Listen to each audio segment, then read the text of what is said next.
Assalamu alaikum. I'm excited to welcome Arslan Larik from Pakistan. Arslan is a master trainer of NLP, master trainer of hypnosis, and trainer for timeline therapy and coach. He works with a lot of psychologists, psychotherapists, and medical doctors in Pakistan. He also does a lot of community work. He has an office in Pakistan and Dubai. He runs a successful training company called Arslan Larik and Company. Arslan was trained by Dr. Adriana James of the Tad James Company. He is a great supporter and current and approved trainer and school board member for the American Board of Hypnotherapy, the American Board of NLP, and Timeline Therapy Association. So welcome, Arslan. Walaikum assalam. That was really fascinating the way you greeted and started the introduction. Thank you so much. It's an honor and it's a pleasure to be here with you today in this interview. And it's been, ages that we've, actually catched up, and I'm really looking forward, excited as always. So I know it's late there. So I thank you very much for joining me this evening, your time. Thank you. It's an honor for sure. Okay, so we'll just run a few questions, and my first question to you is, while most people fear losing control in hypnosis, it is in fact a means of enhancing mind-body control. Now, this is a research I found from Dr. David Spiegel, a hypnosis expert and professor of psychiatry and behavioral sciences at Stanford University School of Medicine. Yeah. Instead of allowing pain, anxiety, or other unhelpful states to run the show, hypnosis helped people to exert more control over their thoughts and perception. So Arslan, how does hypnosis do this, and why it's important to learn how to do it? Well, this is a brilliant, question, and this is also the question that comes across, and with the person's experience in that particular sense of field, he's been working in Stanford for quite some time and has been doing those sets of researches. When we look at hypnosis, we kind of always talk about the heightened sense of suggestibility, whereas David himself, he basically talks about the heightened sense of suggestibility, rather would say about control or behavioral flexibility.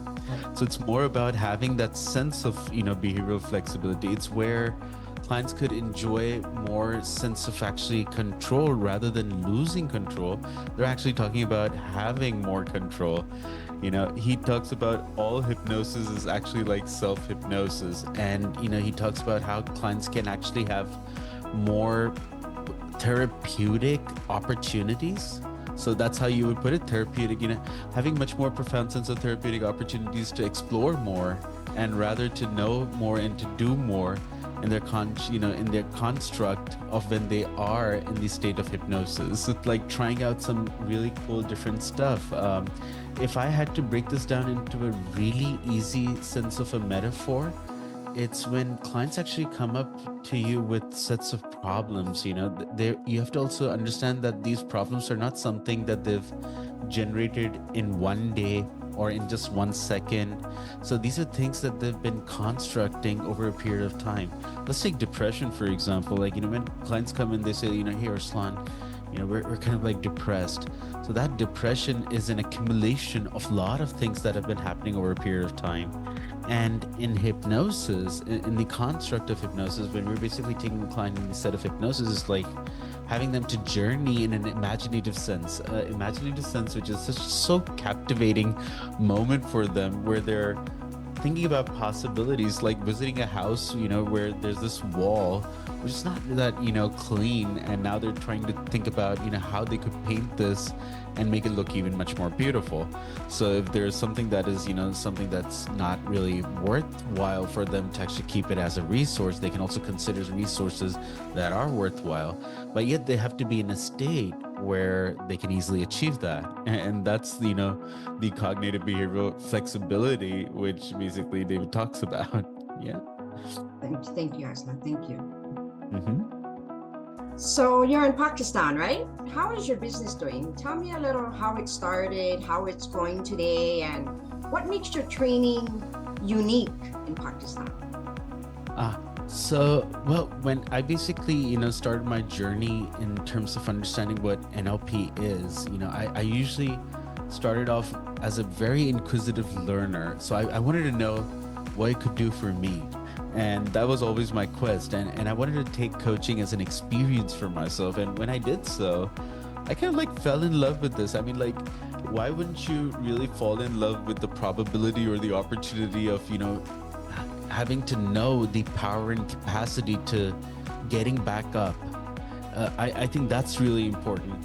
So if you really ask me what moved me in this context, is that, you know, every time I came to the NLP batch, it's not like, or, you know, when I was learning timeline therapy, or when I was learning coaching, or when I was learning hypnotherapy, it was not about that I will never have problems in my life. I mean, problems were still there. I still have problems, Right. but it's about we all do. Right. And it actually gave me more leverage and capacity how to bring myself back up faster. Right. You know, and being more in control, you know, learning how to respond to situations rather than literally reacting into them. So that's how I actually got really fascinated with it. And I said, like, this is something that everybody in my country needs to know. And I really wanted to spend my time in terms of going to most of the people who are specialized in psychology, human behavior, and also, you know, medical doctors, so that they could really, you know, appreciate, you know, and see if they could give this as an alternative and something, you know, that clients could basically create breakthrough and empowerment for. Yeah. So I think that's what basically accounts for it. Great. So the membership boards have been increasing every day. I speak with many new members, such as practitioners of NLP, hypnosis, and timeline therapy. What advice can you give to them in terms of building their practices, getting more clients? You know, some of them will ask me, should I build a new website now? Should I spend money on renting an office space? So what are your thoughts on that? Oh boy. So I think this is something that's also a standard practice. So usually every time when we are on the graduating day, we always tell them about you, Candace. And, you know, we're always telling them that this is the board that you need to really go and visit. So, I mean, on graduation, I think the best thing that, you know, the members actually could do is to start their practice. One thing that was really profound that TJC did, I think, you know, Ted James and Company and Dr. Adriana James herself was one of the very first of helping people to learn these methodologies online. And with the event of COVID-19, when this thing, you know, took place, it shaped the global landscape. It basically gave us we went global overnight, and we learned that, you know, working online is not a limitation. It's about exploring and expanding and opening your arms out to the global arena. So I think the best thing that you could actually do is, you know, start right away. You know, how I put it is that as soon as you're learning these methods of coaching and hypnosis and timeline therapy techniques, you should have in your frame of mind that, you know, hey, how do I get my first paid coaching client? How am I, you know, and that's what really is. It's actually your client that's going to help you to become the outstanding coach that you've always wanted to become. And I think that's how I would put it. They should just start right up there, and things can happen. So, you know, like one of the things that Adriana keeps saying is that, you know, life happens for us and not to us. And it's just about getting your first client, and then you just notice that it just keeps on expanding. Then the office comes, then the brand comes, then the website comes, and everything just falls into place, you know, once you just get into that momentum. Yeah. Right. Thank you so much for that. So as we discussed the other day on positive quotes that we've seen the other day, right? Tell me one of your favorite quotes and why it resonates with you. Oh boy. You know, somehow I had an unconscious hinge that you were going to be asking me this, you know. So one of my role models or mentors would be Dr. Adriana, and she's somebody that I really look up to. And one of the, you know, things that she says, she's quite really vocal with her sense of, you know, language, and I love that. There's so much sense of honesty and inspiration in that. Like, for example, the quote that I have, you know, with me, it's always on my desktop, so I just always have it here. There are people less qualified than you doing the things that they want to do simply because they decided to believe in themselves. You know, I mean, it's just like, wow, you have this woman in front of which, I kind of put it that there's no bullshit that stands in that way, and Adriana is one person that, you could just sit in. If I had a coach like Adriana, and Dr. Adriana would be my coach, I would actually come inside and I'm thinking in my mind, hey, if I say this, who am I kidding? Who am I kidding? So I always come up with a solution automatically. I think that's a great ability to have as an outstanding coach, where before even the client appears, you're always anticipating, and you're learning so much more as in terms of what I could do more. And she brings the best out in every one of us, I guess. That's how I would put it. So Candace, that's my coach. I think that's what I love about it, and that's the thing, the natural ability of people, taking decisions. I like people who are decisive, and that's how I resonate more with the quotations of Dr. Adriana in that context. Thank you. Same here. I did my trainings with Dr. Tad James and Adriana James, and speaking of Adriana, I mean, she wants the best for you. She just pushes you and Indeed. makes you to be that better person, right? So I also did all of my trainings with both of them. So that's awesome. All right. So please share with us and the board members, what was one of your biggest mistakes when starting your coaching training business, and what you wished you did? This may be good for our new members to hear. Yeah. Well, I think what would be, I think the greatest, thing that here's something I always thought about step, by step thing, so there's a lot of fear when you're starting a venture as a coach. Yeah. So when I was basically adapting to this, one thing that I could go back in the past and change it is that I would literally invest more on my personal development when I'm starting off. Yeah. Most people back off, sometimes they kind of like think, okay, maybe if I'm a practitioner, that's more than enough. And then they give a gap, and then they think about master practitioner, and then they give a gap. If you want to basically not make this one mistake, and this is something that for me, was again something that I really, if I could go back and do anything, I would just take everything and absorb it within 1 year without having to think at all about it, because unconsciously, all those things are there. I feel complete. And feeling complete is a great thing to go out with, Candace. Wouldn't that be true? So, when you just do something which is incomplete, you're always confused, and it's never, enough for you. So I think once I completed my entire cycle, which was I did my master trainers training, and even I enrolled into the master trainer program, I felt that level of confidence. I was like looking at myself like, why didn't I do this before? What on earth was I actually waiting for? And this is the reason why I was maybe not having the results that I needed to have. Right. And I think this is one thing that if I could go back and really work on, is to really invest more in terms of my personal development, having to feeling the sense of being complete. And I love it now. Now I enjoy it. I think there's always time to go and rectify those things. So I literally went from program A to program Z, everything with Dr. Adriana, and it has helped me It has helped me to grow my business in Pakistan. I've expanded in Dubai.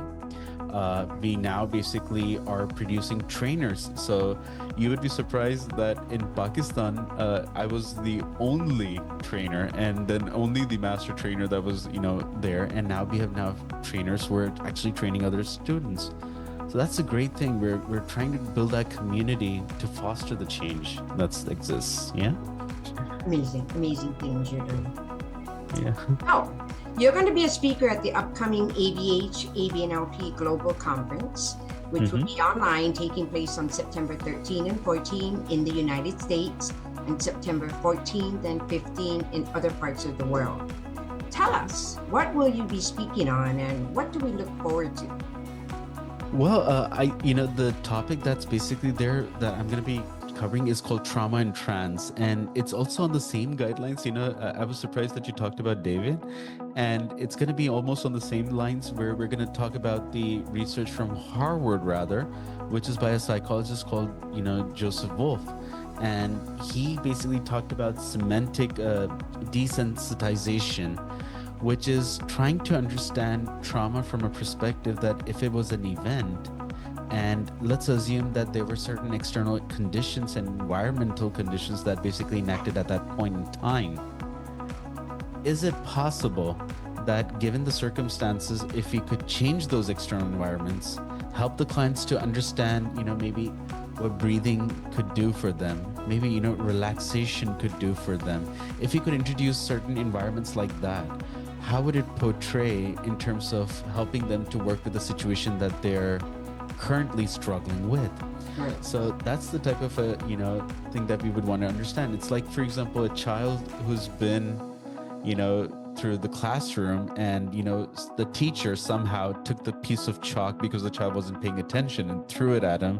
And the child kind of like, ugh, now I don't like the chalk. So every time he sees the chalk, he just has this, notion about, not wanting to study, or that basically, it creates a sense of dissonance for him to really learn fully. So we help them to take the chalk and maybe take the chalk and experience it and say like, hey, this isn't so bad. Let me just breathe with this. Let me just try to, experience a sense of calmness with it. And as you do so, you realize the amount of behavioral flexibility you have. You start surprising yourself, with those type of behaviors and notions. And that's what's also, another thing that they talk about is the mind-body connection. And we often say, the neurons that, fire together, they also tend to work together. Also, they bond together also very efficiently. So what are we firing off? So in the case of an experience that's unpleasant, if you fire off a neuron, that basically is of relaxation. We want to notice how that works. And if we fire them together, how does that respond to the situation? And is there some sense of calmness that can be created? And that's what we're seeing. And that increases the possibility of the plasticity in the brain. Yeah. We always often have such a, rigid sense of notion that, we're always reluctant to change. Why? Well, sometimes maybe it's because we want to basically go on things that we are comfortable with. We're just so attuned to comfort that we don't want to change.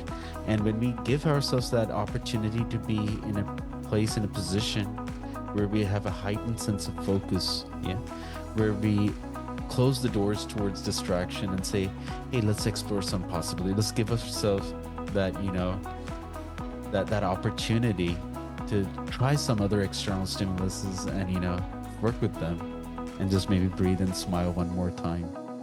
So that's what I'm going to be touching base on. That's exciting. I'm really excited to see you at the conference. Thank you so much. I thank you for your time. I know it's late there. We're all busy. I thank you for joining me today, and I wish you all the best. Thank you so much. Thank you so much, and I really look forward for being there with the conference. I feel that everybody should join. I'm excited because some of my students are going to be, joining in, and that's going to be a great platform. This is where everybody can get a chance to come together. So I highly encourage everybody to put their, time and effort and be there and show up for sure. Thank you, Candace. Thank you. Stay well.